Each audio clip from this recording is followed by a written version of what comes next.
আসসালামু আলাইকুম ওয়া রাহমাতুল্লাহি ওয়া বারাকাতুহু। আমি মোহাম্মদ হাবিবুর রহমান, এইচএসসি 2027 ব্যাচকে উদ্দেশ্য করে আজকের প্রথম ক্লাস। তো আমি চেষ্টা করব প্রতি একদিন পর পর ক্লাসগুলো নেওয়ার জন্য, এবং আমি আমার সর্বোচ্চটা দিয়ে চেষ্টা করব যে খুব সুন্দরভাবে যাতে বুঝিয়ে এবং খুবই সুন্দরভাবে যাতে আমরা 10টা অধ্যায় শেষ করতে পারি।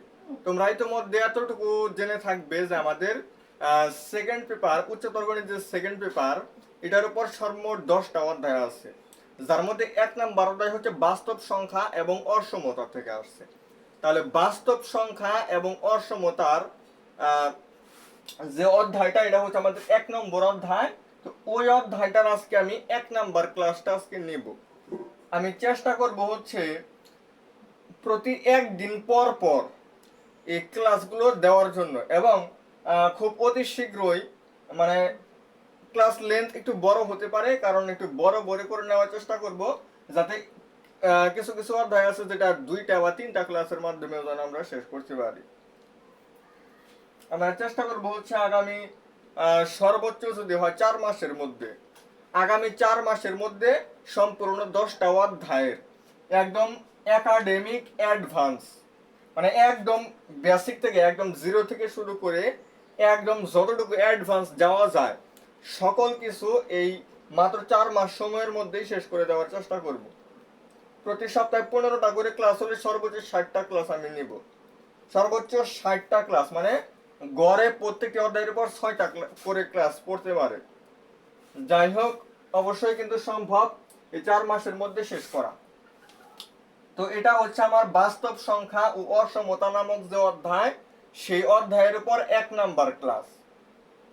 দেখেন, আমি কিন্তু আসলে সংখ্যার যে শ্রেণী বিভাগ এবং এখানে কিছু জিনিস আমি লেখা রাখছি, এই প্রত্যেকটা জিনিস আজকে আলোচনা করব। এরপরে হচ্ছে আমাদের কিছু বিধি আছে, সেই বিধিগুলো আমার এখানে আসলে উঠানো হয় নাই, কারণ একটা বোর্ডে আসলে সব সম্পূর্ণ জায়গা হয় না। তো আমি চেষ্টা করব হচ্ছে বিধিগুলো পরবর্তীতে নিয়ে আসার জন্য। তাহলে আমাদের প্রথমে আসি আমাদের নাম্বার, অর্থাৎ সংখ্যা। এই সংখ্যা অর্থাৎ যেটাকে আমরা নাম্বার বলি, আমরা বাস্তবে যে কোনো সংখ্যায় কিন্তু আমরা দেখতে পারি। আমরা বাস্তবে যে সংখ্যাগুলাই দেখি সবগুলাই আসলে নাম্বার অর্থাৎ সংখ্যা আমরা বলে থাকি। এই সংখ্যা অর্থাৎ নাম্বার আমাদের 2 ধরনের হয়। একটা হচ্ছে আমাদের রিয়েল নাম্বার অর্থাৎ বাস্তব সংখ্যা, আরেকটা হচ্ছে কমপ্লেক্স নাম্বার অর্থাৎ জটিল সংখ্যা। তাহলে কি বললাম, আমাদের সংখ্যা হচ্ছে 2 ধরনের হয়। একটা হচ্ছে আমাদের রিয়েল নাম্বার অর্থাৎ বাস্তব সংখ্যার মধ্যে কিছু আছে, আর কিছু হচ্ছে আমাদের কমপ্লেক্স নাম্বার অর্থাৎ জটিল সংখ্যা নামক অধ্যায়। ওটা কিন্তু আমাদের 3 নম্বর অধ্যায়ে ওটা আলোচনা আমাদের আছে। তো আমাদের যে বাস্তব সংখ্যা নামক যে অধ্যায়টা, এখানে বুঝতে পারতেছেন যে আমাদের এখানে শুধু এই রিয়েল পার্টটুকু নিয়ে আলোচনা করা হবে, আর কমপ্লেক্স পার্টটুকু নিয়ে আমরা আলোচনা করব হচ্ছে জটিল সংখ্যা নামক অধ্যায় অর্থাৎ 3 নম্বর অধ্যায়। তো এই কারণে আমি আগে এটা ক্রস দিয়ে দিছি। এই অধ্যায়ে আমরা এই কমপ্লেক্স নাম্বার নিয়ে আমাদের চুল পরিমাণ আলোচনা এখানে নাই। আমরা একদম বেসিক থেকে অ্যাডভান্সটুকু আমরা 3 নম্বর অধ্যায়ে আলোচনা করে নিব। আমাদের অধ্যায় শুরু হচ্ছে আমাদের এখান থেকে, অর্থাৎ রিয়েল নাম্বার অর্থাৎ বাস্তব সংখ্যা থেকে।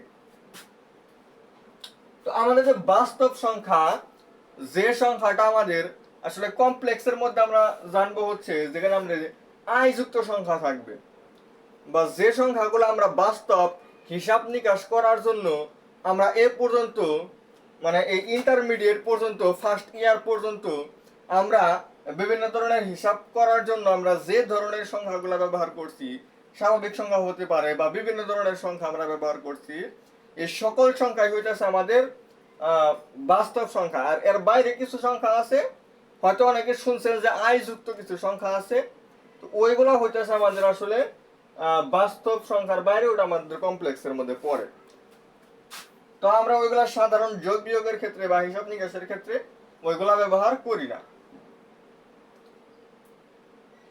মানে ওই সংখ্যাগুলো আসলে বিভিন্ন ইঞ্জিনিয়াররা বিভিন্ন ধরনের যে কারেন্টের হিসাব বা এরকম কিছু করার ক্ষেত্রে ওই কমপ্লেক্স নাম্বারগুলো লাগে।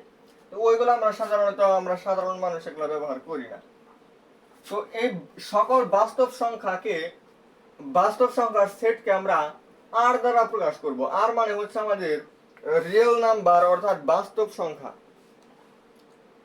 বাস্তব সংখ্যা। তো এই বাস্তব সংখ্যা আমাদের যে কোনো সংখ্যা হতে পারে, অর্থাৎ প্লাস ইনফিনিটি থেকে শুরু করে মাইনাস ইনফিনিটি থেকে প্লাস ইনফিনিটি। এখানে ফার্স্ট ব্র্যাকেট দিতে হবে। এটা কেন সেটা আমরা ব্যবধির ক্লাস অর্থাৎ আমাদের লেকচার 2 যেখানে হবে, লেকচার 2 হচ্ছে আমি ব্যবধি নিয়ে কথা বলবো, সেখানে হচ্ছে এখানে কেন ফার্স্ট ব্র্যাকেট দিলাম সেটা আমরা বলে দেব। ডোমেন রেঞ্জ বা এরকম আরো বেশ কিছু জিনিস আমরা 2 নম্বরের লেকচারে পড়বো পরম মান সংক্রান্ত। তো আজকের ক্লাসে এতটুকু বললাম। আমাদের বাস্তব সংখ্যার সেট হচ্ছে একদম মাইনাস ইনফিনিটি এবং প্লাস ইনফিনিটি এর মধ্যবর্তী যত সংখ্যা আছে সেগুলো দশমিক হতে পারে, পূর্ণ সংখ্যা হতে পারে, রুট ওভার সংক্রান্ত হতে পারে, বা স্বাভাবিক আমরা যত ধরনের সংখ্যা আসলে কল্পনা করতে পারি সকল সংখ্যায় আসলে আমাদের রিয়েল নাম্বার অর্থাৎ বাস্তব সংখ্যার মধ্যে পড়বে।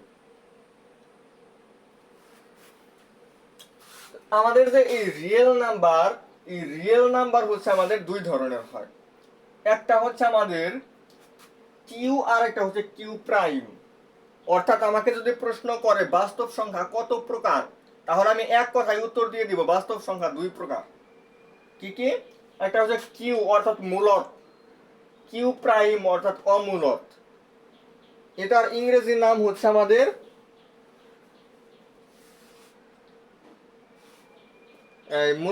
মূলদ অমূলদের যাই হোক আমরা এটা মনে রাখি। মূলদ মানে হচ্ছে কিউ আর অমূলদ মানে হচ্ছে কিউ প্রাইম। যাই হোক আমার ইংরেজি নামটা মনে নাই, বইয়ের মধ্যে এখানে নাই। তো কিউ মানে অর্থাৎ মূলদ মানে কি সেটা আমি যদি একটু বলি। মূলদ মানে হচ্ছে আমাদের যে সংখ্যাটাকে আপনারা একটা ভগ্নাংশের মাধ্যমে প্রকাশ করতে পারবেন। একটা ভগ্নাংশ অর্থাৎ এই যে আমি এখানে লেখা রাখছি পি বাই কিউ, অর্থাৎ আমরা যে সংখ্যাটাকে পি বাই কিউ আকারে প্রকাশ করতে পারবো সেটাই হচ্ছে আমাদের মূলদ অর্থাৎ কিউ এর মধ্যে পড়বে।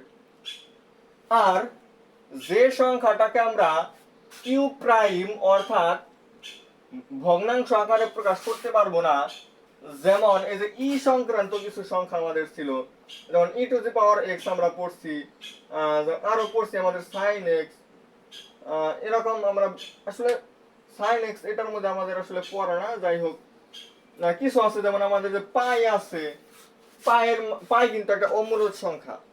এরপর আমাদের রুট ওভার 2 আছে, রুট ওভার 3, রুট ওভার 5, অর্থাৎ যে সংখ্যাগুলো পূর্ণবর্গ না ওই সংখ্যাগুলোর উপর যদি রুট ওভার থাকে সেগুলাকেও আমরা আসলে অমূলদ সংখ্যা বলতে পারি, কারণ এই সংখ্যাগুলোকে আমরা ভগ্নাংশ আকারে প্রকাশ করতে পারি না। অমূলদের মধ্যে আমাদের আরো একটা আছে যে এইটা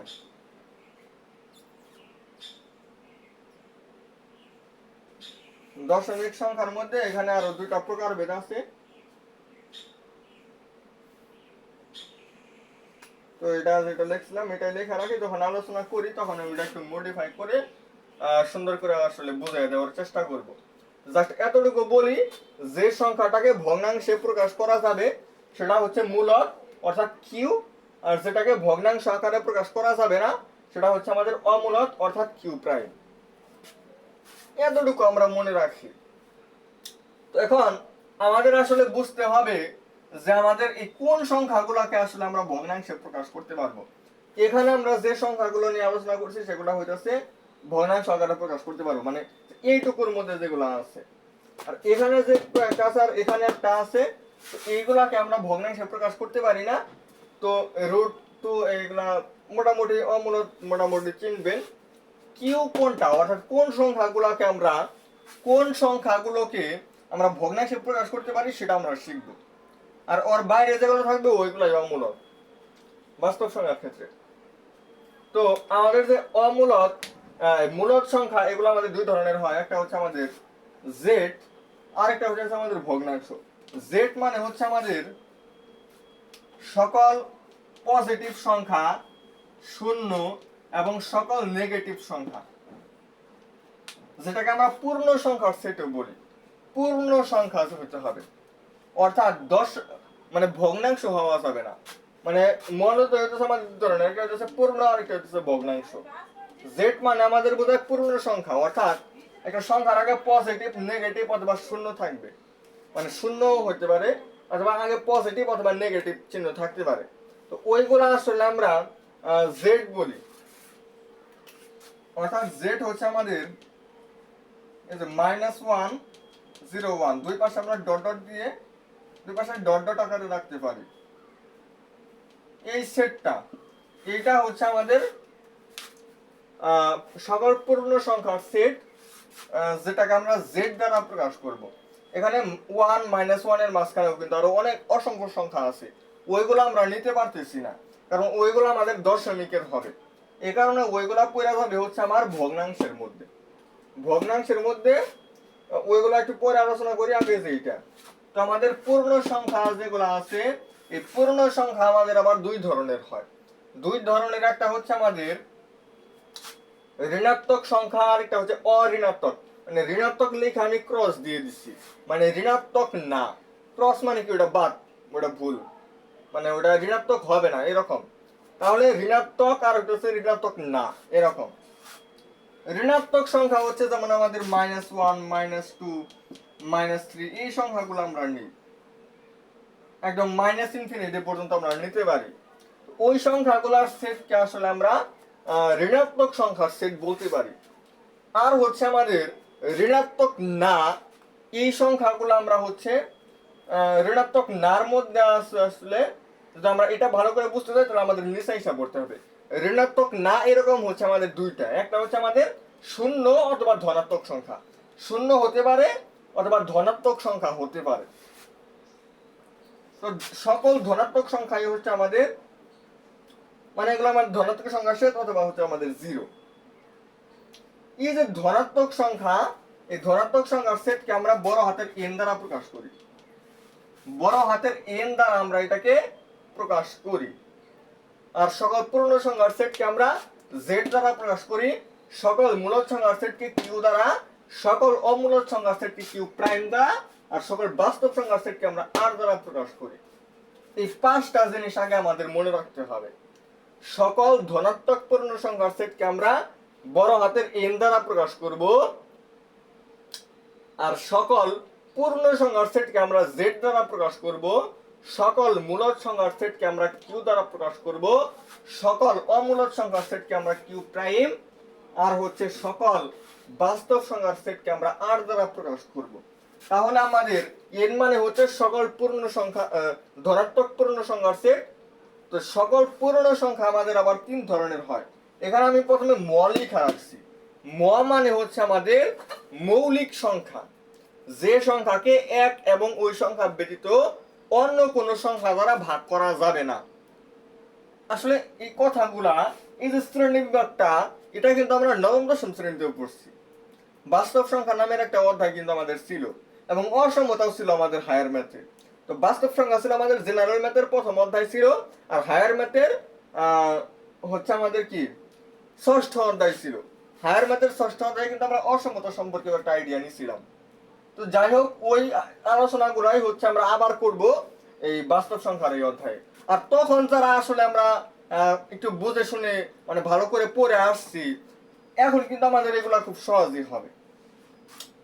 তো আমাদের যে ধনাত্মক সংখ্যা, এটা হচ্ছে আমাদের তিন ধরনের হয়। একটা হচ্ছে ম অর্থাৎ মৌলিক সংখ্যা, আর অন্তস্থ জ লেখা রাখছি, মানে হচ্ছে যৌগিক সংখ্যা। মৌলিক সংখ্যাটা আমাদের কি ছিল? মৌলিক সংখ্যাটা হচ্ছে যে সংখ্যাটাকে এক এবং ওই সংখ্যা ব্যতীত অন্য কোনো সংখ্যা দ্বারা ভাগ করা যাবে না। যদিও ভাগ করে ফেলি, ভাগফল অথবা পূর্ণ, মানে দুইটা একসাথে আসবে না। একটা হচ্ছে ভাগফল পূর্ণ সংখ্যা এবং ভাগশেষ জিরো।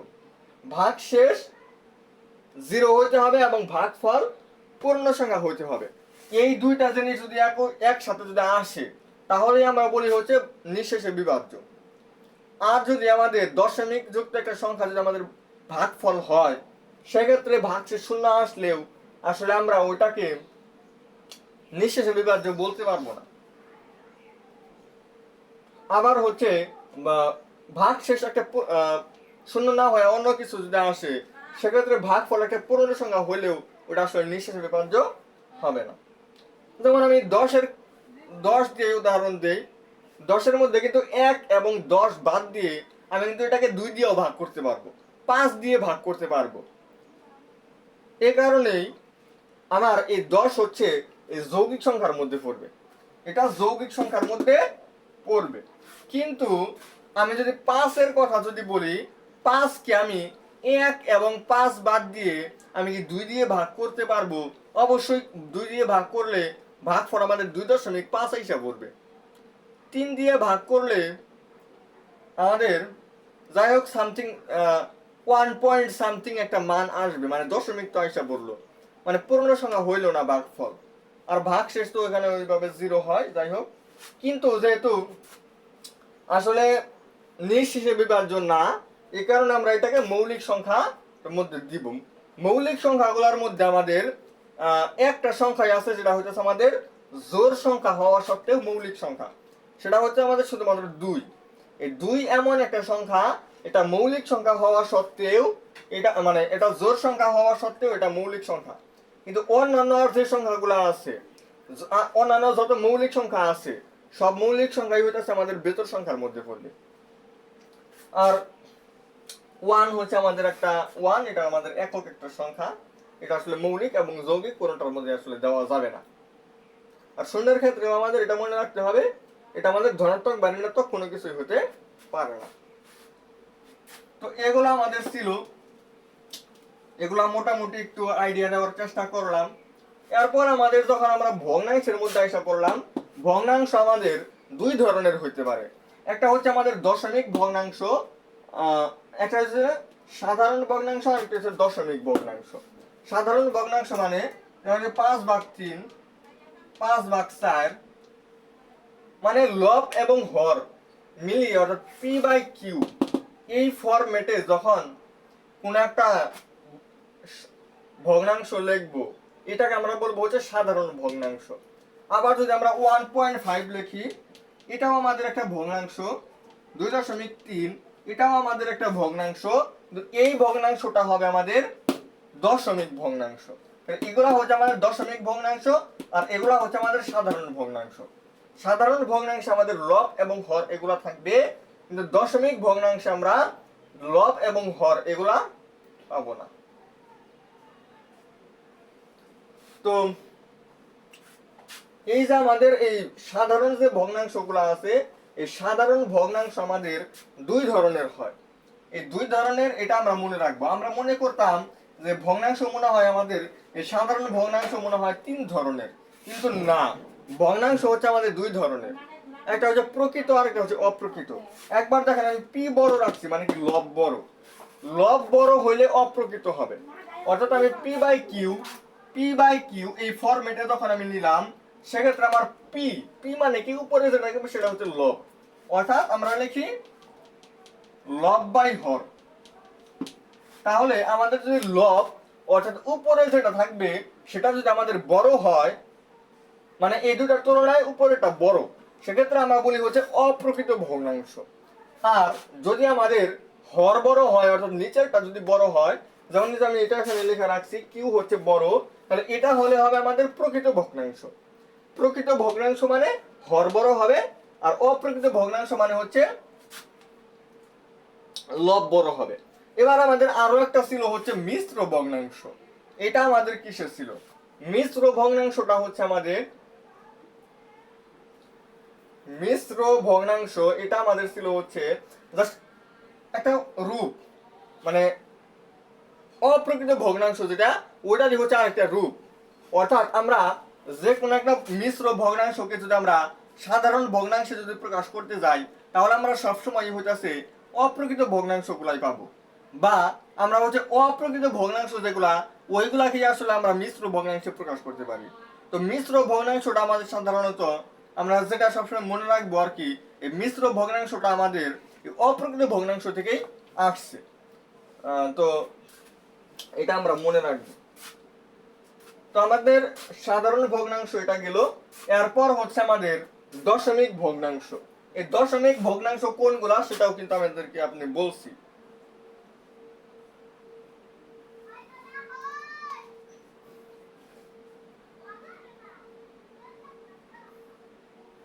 তো দশমিকের পরে কয়টা সংখ্যা আছে, যেমন 5 লিখলাম, 1.23 লিখলাম, আমি ইনফিনিটি এবং ইনফিনিটি নট দিচ্ছি। যদি ইনফিনিটি বলতে বোঝায় আমি দশমিকের পরে অসংখ্য সংখ্যা লিখতে পারি, মানে কয়টা লিখছি এরকম ডট ডট যার, মানে কয়টা আছে আমি বলতেই পারতেছি না, ওইটা হবে আমাদের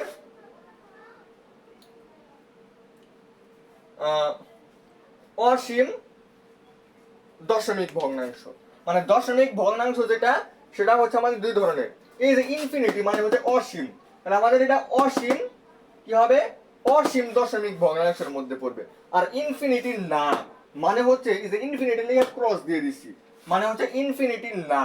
ইনফিনিটি না মানে হচ্ছে মানে কয়টা আছে সেটা আমি বলতে পারতেছি, সাপোজ যে ডট ডট এগুলো আমি যদি না রাখি সেক্ষেত্রে আমাদের হতে পারে মানে কয়টা সংখ্যা আছে দশমিকের পরে, দশমিকের পরে কয়টা সংখ্যা আছে সেটা আমি স্পষ্টভাবে বলতে পারবো। তাহলে সেটা হবে যেমন এখানে একটা আছে দশমিকের পরে একটা সংখ্যা, দশমিকের পরে দুইটা সংখ্যা আছে। হ্যাঁ, এগুলা কিন্তু আসলে আমাদের কিসের মধ্যে পড়বে, এগুলা কিন্তু আমাদের সসীম দশমিক সংখ্যার মধ্যে, সসীম দশমিক ভগ্নাংশের মধ্যে এগুলা পড়বে। তো এই হচ্ছে আমার সসীম দশমিক, মানে সসীম আবৃত দশমিক, হলো অসীম আবৃত দশমিক। আরেকটা আছে আমাদের অসীম অনাবৃত দশমিক। অসীম অনাবৃত দশমিক এবং অসীম আবৃত দশমিক কোনটা, মানে সসীম দশমিক এটা থাকবে। আর অসীম দশমিক যেটা, এই অসীম দশমিক এটা হচ্ছে আমাদের দুই ধরনের, একটা হচ্ছে আবৃত আর একটা অনাবৃত। মানে অসীম আবৃত দশমিক সংখ্যা, অসীম অনাবৃত দশমিক সংখ্যা। তো অসীম আবৃত দশমিক সংখ্যা যেটা, সেটা হচ্ছে আমি এই অসীম আবৃত দশমিক সংখ্যাকে আমি এই মূলদ সংখ্যা কিউ এর মধ্যে স্থান দিব, আর একটা হচ্ছে অসীম অনাবৃত দশমিক সংখ্যা, ওটাকে আমরা কিউ প্রাইমের মধ্যে দিয়ে দিব।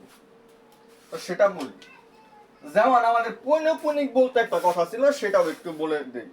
আমাদের তো এখানে সব ধরনের সংখ্যা নিয়ে আলোচনা, তো এখানে এটা আলোচনা করাই যায়। এরপরে এই কয়েকটা জিনিস বোঝাইয়া এরপরে আমরা আবার বিধি আলোচনা করব, বিধি নিয়ে আসবো একটু পরে। তো বিধিগুলো আলোচনা করার পর হচ্ছে আজকের ক্লাসটা শেষ করব। তো এটা মোটামুটি আমাদের বোঝা কিন্তু হয়েছে। পৌনঃপুনিক মানে হচ্ছে যে একটা সংখ্যার উপর একটা ডট, এটাকে আমরা বলি পৌনঃপুনিক। পৌনঃপুনিক যেমন পৌনঃপুনিক আমরা কখন দিই, যেমন 1 এর পরে 3 কিন্তু বারবার আসছে এবং অসংখ্য বার আসলো। 3 এখানে কতবার আছে সেটা কিন্তু আমি বলি না, এই কারণে আমরা বলতে পারি অসীম দশমিক। কিন্তু আমাদের একটা সংখ্যা কিন্তু বারবার হইতেছে, একটা সংখ্যায় বারবার হতে পারে, বা হচ্ছে 1.151515, মানে এই দুটো সংখ্যায় কিন্তু বারবার আসতেছে। অর্থাৎ এই সংখ্যাগুলো যদি বারবার রিপিট হয়, এই সংখ্যাগুলো যেহেতু বারবার রিপিট হচ্ছে, এই বারবার রিপিট হলেই এটাকে আমরা বলবো হচ্ছে অসীম আবৃত দশমিক সংখ্যা। অসীম আবৃত দশমিক মানে হচ্ছে এই যে বারবার রিপিট হবে।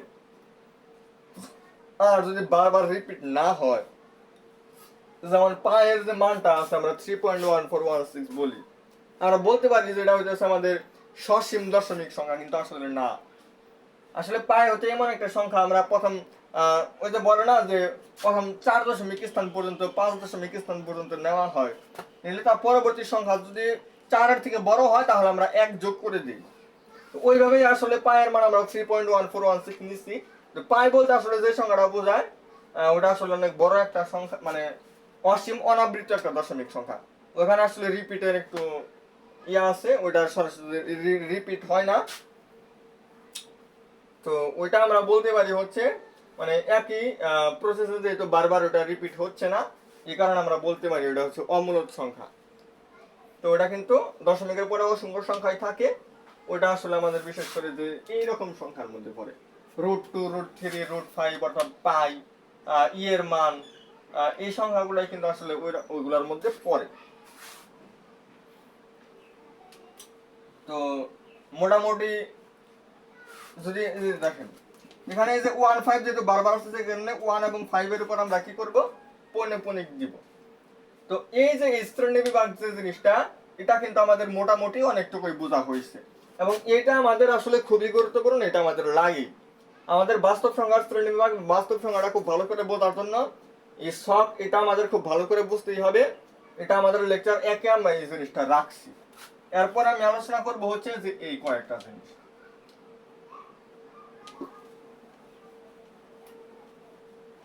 এই যে আমাদের এখানে একটা চিহ্ন হচ্ছে যে এরকম, এটা হচ্ছে আমাদের উপসেট চিহ্ন। উপসেট চিহ্নের ক্ষেত্রে আমরা এই চিহ্নটা ব্যবহার করি। তো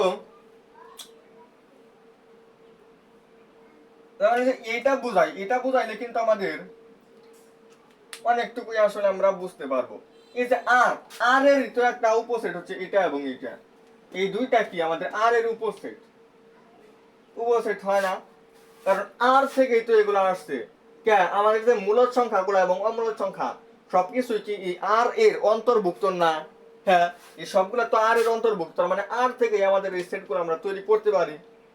তাহলে আর এর উপসেট হচ্ছে আমাদের এটা এবং এইটা, এবং দুইটাকে যদি আমরা একত্রিত করে দিই, কিউ এবং কিউ প্রাইমকে যদি আমরা একত্রিত করে দিই, এই যে ইউনিয়ন, মানে কিউ এর মধ্যে যেগুলো আছে সবগুলো নিব, কিউ প্রাইমের মধ্যে যেগুলো আছে সবগুলো নিব, এবং দুটা মিলে হয়ে গেছে আমাদের আর হবে। এবং এই আর থেকে কিন্তু আমাদের কিউ আসছে, আর থেকে যেহেতু কিউ আসছে তাহলে আর এর উপসেট আমরা কিউ বলতে পারি, এবং কিউ থেকে কিন্তু আমাদের জেড আসে, কিউ এর উপসেট আমরা জেড বলতে পারি, এবং জেড থেকে কিন্তু আমাদের এক সময় এন আসে, জেড এর উপসেট আমরা এন বলতে পারি। আর থেকে আমাদের কিউ আমরা বানাইতে পারি, এই কারণে আর এর উপসেট হচ্ছে কিউ, কিউ এর উপসেট হচ্ছে আমাদের জেড, জেড এর উপসেট হচ্ছে আমাদের এন। আর এর উপসেট আমরা কিউ বলতে পারি, আর এর উপসেট আমরা কিউ প্রাইমও বলতে পারি। এখানে কিউ এর উপসেট আমরা জেড বলতেই পারি, জেড এর উপসেট এন, এগুলো আমরা বলতেই পারি। তো এই জিনিসগুলো কিন্তু আসলে সহজই ছিল। তো এই কয়েকটা জিনিস আমরা অবশ্যই মনে রাখবো, এগুলো দেখা যায় যে আমাদের এমসিকিউতে আসে, এবং এই সব মানে চার্টটা আমরা অবশ্যই মনে রাখার চেষ্টা করব। এতে দেখা যাবে যে আসলে আমাদের খুব সুন্দর আইডিয়া হবে। তো এখন চেষ্টা করব হচ্ছে আমি এই বিধিগুলো নিয়ে একটা আলোচনা করা।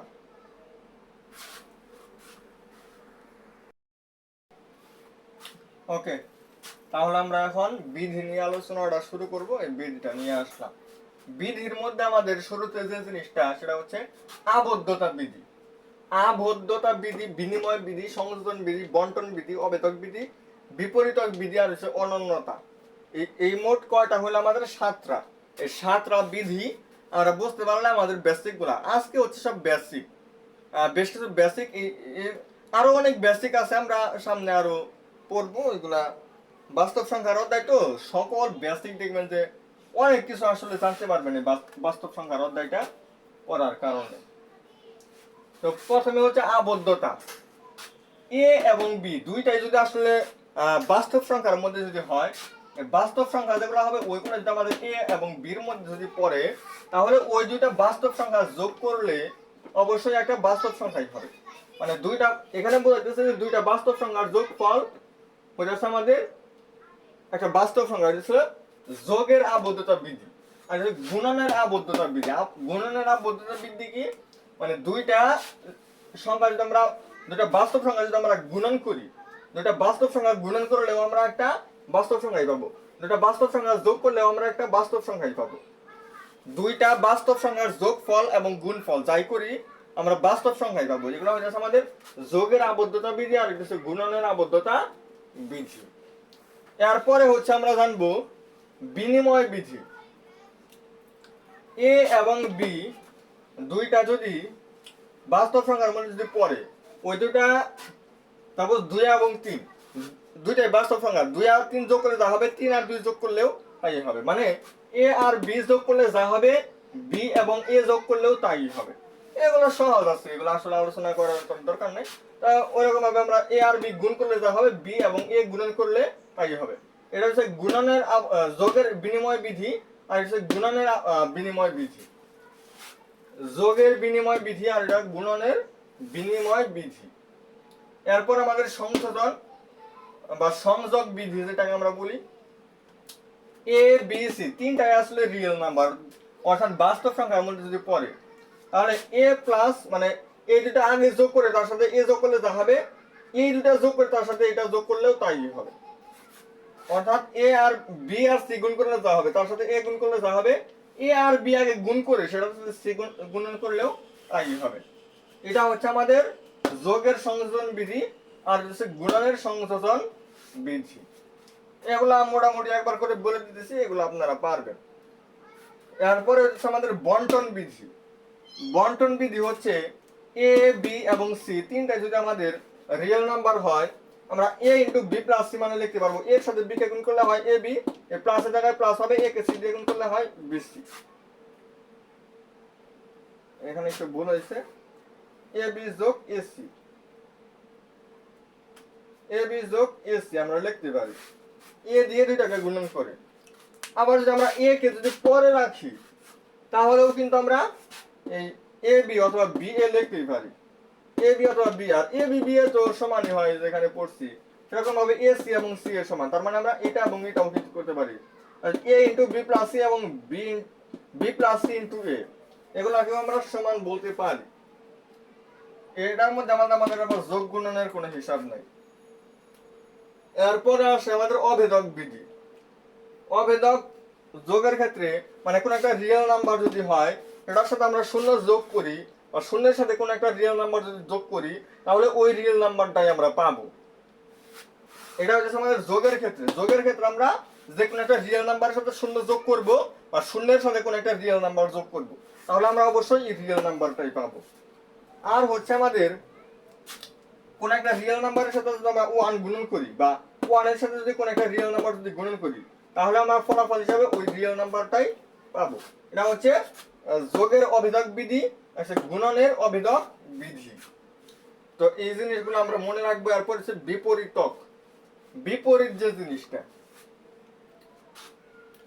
এর আগে কিন্তু মনে মনে প্লাস আছে, তো প্লাসের এবং মাইনাসের কাটাকাটি করলে জিরো হয় আমরা জানি। অর্থাৎ দুটা রিয়েল নাম্বার, একটা থাকে মাইনাস একটা থাকে প্লাস, একটা থাকে প্লাস একটা থাকে মাইনাস, যাই করি কেন ওই দুটা যোগ করলে অবশ্যই জিরো হবে, যেহেতু এই একটা রিয়েল নাম্বার। আরেকটা হচ্ছে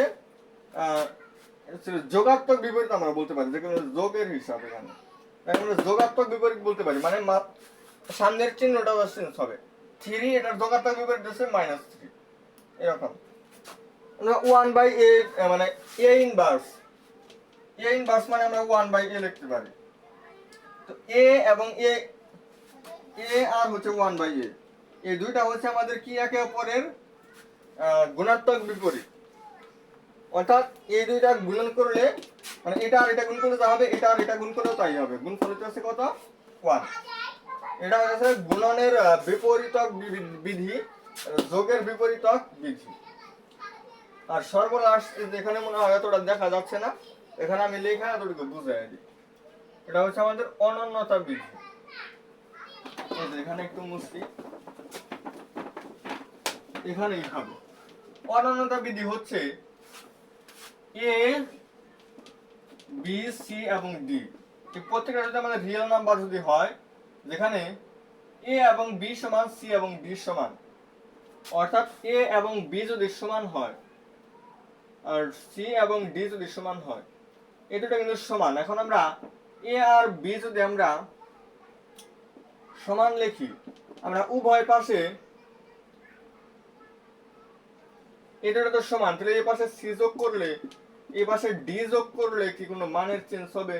কারণ উভয় পাশে আমরা সমীকরণের উভয় পাশে আমরা সেম জিনিস যোগ করতে পারি, সেম জিনিস গুণন করতে পারি। জাস্ট এইটাই হচ্ছে আমাদের অনন্যতা বিধির মধ্যে পড়ছে।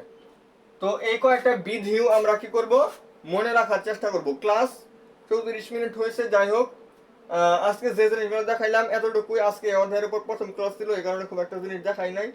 আগামী দিন আরো অনেক বেশি জিনিস দেখানোর চেষ্টা করব। মানে আমাদের এই অধ্যায়ের মোট দুইটা পার্ট, একটা হচ্ছে বাস্তব সংখ্যা আর একটা হচ্ছে অসমতা। আগে বাস্তব সংখ্যার যা কিছু আছে এগুলা একদিনে মানে শেষ করার চেষ্টা করব। এই বাস্তব সংখ্যা শেষ করার পর হচ্ছে অসমতা নিয়ে আবার আলোচনা শুরু করব। তো সব পর্যন্ত সবাই ভালো থাকবেন। আসসালামু আলাইকুম ওয়া রাহমাতুল্লাহি ওয়া বারাকাতুহু।